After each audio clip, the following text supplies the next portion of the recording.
उत्तर प्रदेश के एक छोटे से गांव की यह कहानी है। इस गांव में लड़की का जन्म किसी अभिशाप से कम नहीं माना जाता। यह गांव ज्यादा बड़ा नहीं है। ज्यादातर लोग चौधरी अजमेर सिंह के भट्टे पर मजदूरी करके अपना पेट पालते हैं। उसी भट्टे पर धनवा नाम का एक आदमी भी काम करता है। उम्र लगभग 45 साल, अविवाहित और अकेला। शादी की उम्मीद उसने बहुत पहले ही छोड़ दी थी। उसे यकीन था कि वह उम्र भर कुंवारा ही रहेगा, लेकिन एक दिन गाँव का पुजारी उसके लिए एक लड़की खोज लाता है। उस लड़की का नाम है भवरी।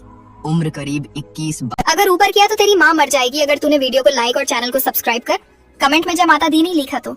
इस साल गांव में लोग कहते हैं कि वह बड़ी मनहूस है। वजह भी अजीब है। अब तक उसकी 3 बार शादी तय हुई, लेकिन हर बार दूल्हा मौत के मुंह में चला गया। एक की मौत तो मंडप में ही हो गई, दूसरा रिश्ता कभी मुकाम तक पहुंचा ही नहीं, और तीसरा तो सबसे दर्दनाक, शादी के दिन ही दूल्हा घोड़े से गिरकर मर गया। भवरी की शादी में आए 5 खास लोग कहानी की असल परत खोलते हैं। पहला है चौधरी अजमेर सिंह, गाँव का सबसे बड़ा जमींदार और रोजगार दाता। दूसरा है उसका मैनेजर सौरभ, जो पहले मजदूर था लेकिन अब चौधरी का खास गुंडा बन चुका है। मजदूरों से हफ्ता वसूली करना और उन पर दबंगई दिखाना उसका काम है। तीसरा है गांव का पंडित, धर्म के नाम पर ढोंग करना, पैसों के लिए तंत्र मंत्र रचाना और औरतों की इज्जत लूटना, यही उसका असली चरित्र है। चौथा है गांव का दुकानदार, जो उधार तो देता है लेकिन बदले में औरतों के जिस्म पर बुरी नजर डालता है। और पांचवा, सबसे खतरनाक, गांव का डॉक्टर, जिसे लोग भगवान का रूप मानते हैं लेकिन असल में वह इंसानियत का सबसे बड़ा गुनहगार है। भवरी की शादी में चौधरी के 2 छोटे भाई दया और गोपाल भी मौजूद हैं। दोनों ही अपने बड़े भाई पर गुस्सा निकाल रहे हैं कि उसने धनवा की शादी इतनी जवान और खूबसूरत लड़की से कैसे होने दी। ये दोनों गांव के छटे हुए बदमाश हैं। गांव में शायद ही कोई ऐसी लड़की बची हो जिस पर उनकी गंदी नजर न पड़ी हो। शादी वाले दिन जब पूरा गांव दावत में मस्त था,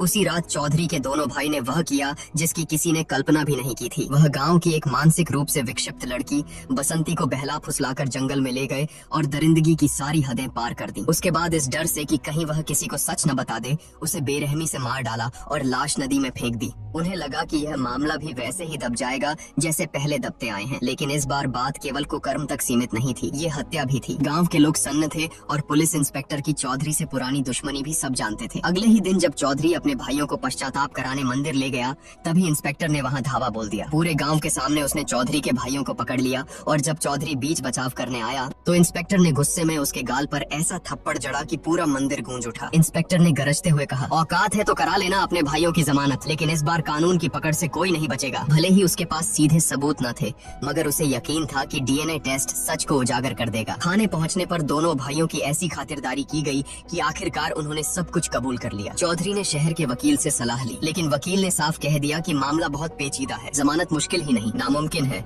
हाँ, सेटिंग की जाए तो रास्ता निकाला जा सकता है, लेकिन इसके लिए मोटी रकम चाहिए। चौधरी के पास उस वक्त पैसे नहीं थे। तभी गांव का पंडित उसकी मदद के लिए आया और बोला, चिंता मत करो चौधरी, मजदूरों की मजदूरी से पैसे काट लो। 300 मजदूर हैं, हर किसी की आधी मजदूरी रोक लो, देखते देखते रकम पूरी हो जाएगी। और हुआ भी वही, मजदूरों की आधी मजदूरी काट ली गई। मजबूरी में मजदूर काम छोड़कर भी नहीं जा सकते थे, क्योंकि आसपास दूसरा कोई भट्टा ही नहीं था। जो विरोध करता उसे धमकियां मिलती या उसकी कुंडली दिखाकर डराया जाता। गरीब मजदूरों की हालत बद से बदतर हो गई। बुधवार नाम का मजदूर अपने बीमार बेटे की दवा तक नहीं खरीद सका। आखिर उसकी पत्नी मालती को बेटे के इलाज के लिए गांव के डॉक्टर के साथ सोना पड़ा। अगले दिन धनवा खुद अपनी बकाया मजदूरी मांगने चौधरी के पास गया। चौधरी ने बेहयाई से कहा, पैसे चाहिए तो अपनी औरत को भेज दे मेरे पास, मजदूरी पूरी मिल जाएगी। यह सुनकर धनवा भड़क उठा। उसने पलटकर कहा, ठीक है चौधरी, मैं 7 दिन की मजदूरी छोड़ देता हूँ, तुम अपनी बीवी को मेरे पास भेज दो। चौधरी इस जवाब से आग बबूला हो गया। उसने अपने लठैतों से मिलकर धनवा को बुरी तरह पिटवाया। हालांकि वह बच तो गया, लेकिन बुरी तरह घायल हो गया। डॉक्टर ने पट्टियां तो कर दी, पर जांच के बहाने उससे भी वसूली की फिराक में था। घर में खाने तक के लाले पड़ गए। तभी बुधवार की पत्नी स्कूल जाने वाली बच्ची को लेकर पंडित के पास पहुंची। पंडित ने कहा, इसका इलाज पूजा पाठ से होगा, रात को अकेले मंदिर आना होगा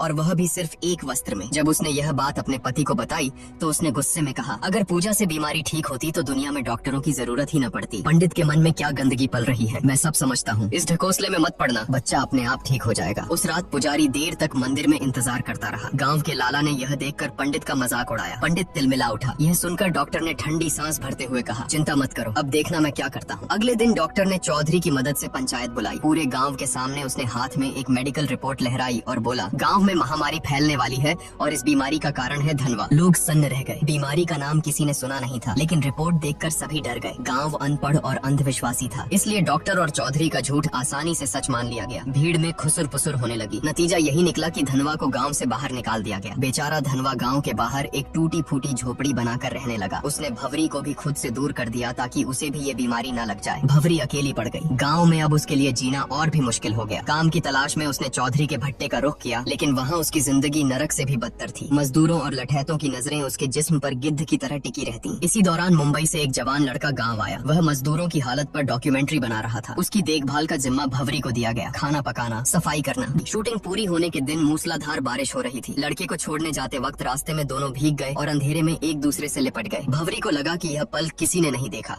लेकिन सोरेन के आदमी ने उन्हें रंगे हाथों देख लिया। अगले ही दिन यह खबर आग की तरह गांव में फैल गई। पांचों बड़े रसूखदार बौखला गए। लड़के को सबके सामने बुरी तरह पिटवाया गया और पंचायत में भवरी पर आरोप लगाया गया।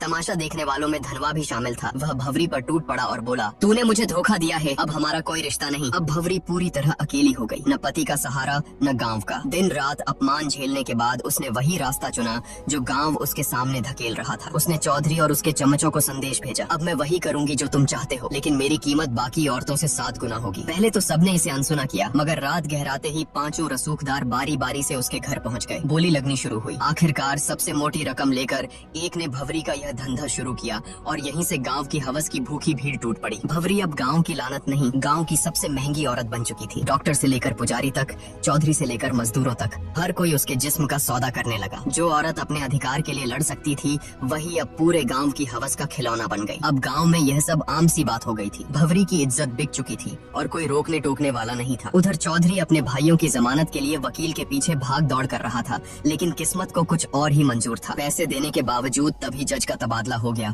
और चौधरी का पैसा डूब गया। वकील ने नया उपाय सुझाया, बसंती की दादी से समझौता करा लो, केस वापस ले लेगी। चौधरी भारी मन से दादी के पास पहुंचा, मगर वहां उसे ऐसा सच सुनने को मिला जिसने उसकी रूह तक हिला दी। दादी ने कहा, बसंती तेरी ही बेटी थी। चौधरी का दिल धक से रह गया। असल में सालों पहले उसका एक अवैध रिश्ता था और उसी से बसंती पैदा हुई थी। वह भले ही दिमागी तौर पर कमजोर थी, लेकिन खून तो चौधरी का ही था। यह सच्चाई जानकर चौधरी भीतर से टूट गया। गहरी खामोशी और तनाव ने उसकी आत्मा को ही घेर लिया। वह किसी से बात नहीं करता, हर वक्त गुमसुम बैठा रहता और आखिरकार मानसिक दबाव से उसकी मौत हो गई। किसी को समझ ही नहीं आया कि चौधरी जैसे ताकतवर आदमी का अंत ऐसे कैसे हो गया। लेकिन चौधरी की मौत के बाद भी गांव की गंदगी बंद नहीं हुई। इसी बीच डॉक्टर की बेटी भी बीमार पड़ गई। गुपचुप इलाज कराने पर पता चला कि उसे एड्स हो गया है। गुस्से में डॉक्टर उसे मारता पीटता रहा और पूछता रहा कि किससे मुंह काला किया। लड़की ने बताया कि उसका अफेयर डॉक्टर के असिस्टेंट मनु से था। जब मनु की पिटाई हुई तो उसने कबूल किया कि वह भवरी के पास भी जाता था। यह नाम सुनते ही डॉक्टर का चेहरा जर्द पड़ गया। उसे याद आया कि वह भी भवरी के पास कई बार जा चुका है, यानी कि भवरी अब मौत की वजह बन चुकी थी। धीरे धीरे पूरे गांव में मौतों का सिलसिला शुरू हो गया। औरतें हों या मर्द,